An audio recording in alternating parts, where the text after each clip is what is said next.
Bonjour tout le monde, dans cette nouvelle édition entre points de bourse technique de valeurs et securities pour le 8 mai 2023. Alors, dernière fois, on avait souligné le fait qu'on était en train d'essayer de sortir de ce niveau des 10 550, d'accord?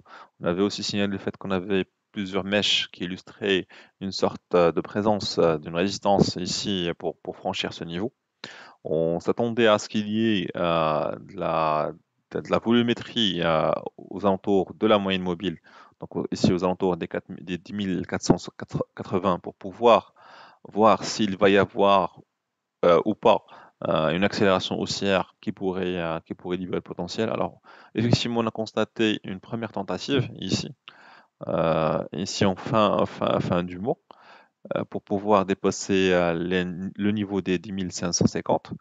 Ceci dit, ça n'a pas été concrétisé par une clôture au-dessus des 10 550. Au contraire, on a assisté à une petite vague de correction qui a poussé l'indice à franchir le niveau temporaire des 10 450, 10 460 et qui a propulsé un peu l'indice vers les 10 350.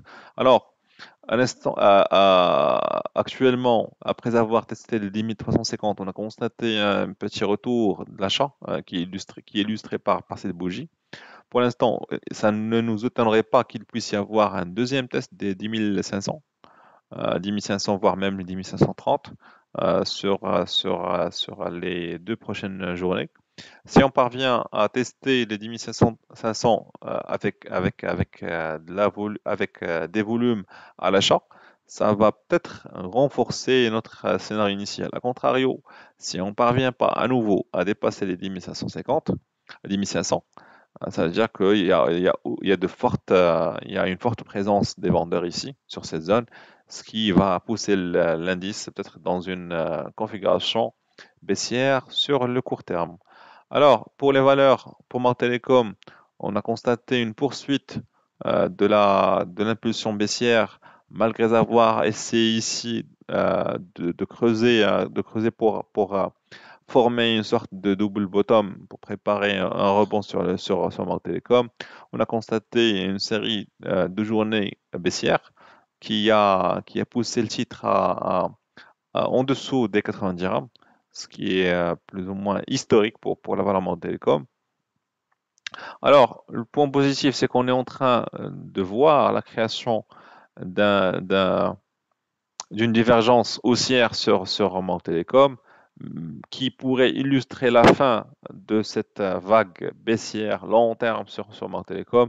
Ceci dit, il est un peu précipité d'en parler parce qu'on a besoin d'une confirmation avant de confirmer ce retournement de tendance, au moins à travers un dépassement des 90 dirhams avec volume. Pour l'instant, on est toujours en train de taper aux alentours des 78 dirhams. Et ça serait totalement pas impossible qu'il puisse y avoir une nouvelle impulsion baissière pour pousser le titre aux alentours des 75 dirhams. C'est tout à fait possible. Ceci dit, je dirais qu'il faut garder à l'œil cette forme, parce que si ça se concrétise, ça veut dire qu'il pourrait y avoir un retournement de tendance dans les semaines à venir. Alors, pour la Farge, après cette sortie par le haut, on a constaté qu'on est toujours en train d'évoluer à l'intérieur de ce biseau. Pour l'instant, on n'est pas encore parvenu à sortir par le haut ni par le bas.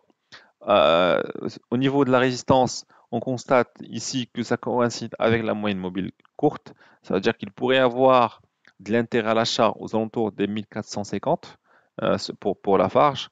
Si cet intérêt se concrétise à travers une amélioration de la volumétrie sur cette zone, entre les 1450 et les 1500, ça veut dire qu'il pourrait y avoir une forte chance de casser par le haut les 1550 et libérer le potentiel aussi. A contrario, et si le marché confirme sa léthargie, à travers une cassure ici des 1440, 1450, ça veut dire qu'il pourrait y avoir une nouvelle accélération, une nouvelle impulsion baissière qui pourrait même pousser le titre en dessous des 1350. Alors pour CH, Pour l'instant, on avait, dernière fois, on avait signalé le fait qu'on était dans un scénario de sortie par le haut, chose qui s'est confirmée puisqu'on a atteint les 320 dirhams. Pour l'instant, c'est l'une des valeurs qui est les mieux configurées pour les prochaines séances. Le prochain challenge sera aux alentours des 320, 325 jusqu'à 330. Mais ça coïncide aussi, ça va nécessairement nécessiter une configuration plus ou moins positive sur le marché pour pouvoir drainer des flux à l'achat sur CH. Mais a priori, je dirais que la première cible à 330 serait totalement atteignable et voire même vers les 335 vers 340. Alors, pour TGCC, après avoir franchi le niveau des 126 et libéré le potentiel haussier de la valeur, on a pu atteindre les 137. Je dirais qu'on est actuellement dans une vague de pullback qui va nécessiter à nouveau un renforcement de la volumétrie.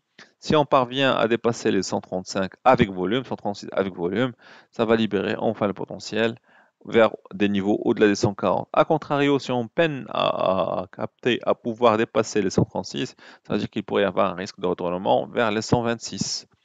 Merci pour votre attention, à la prochaine.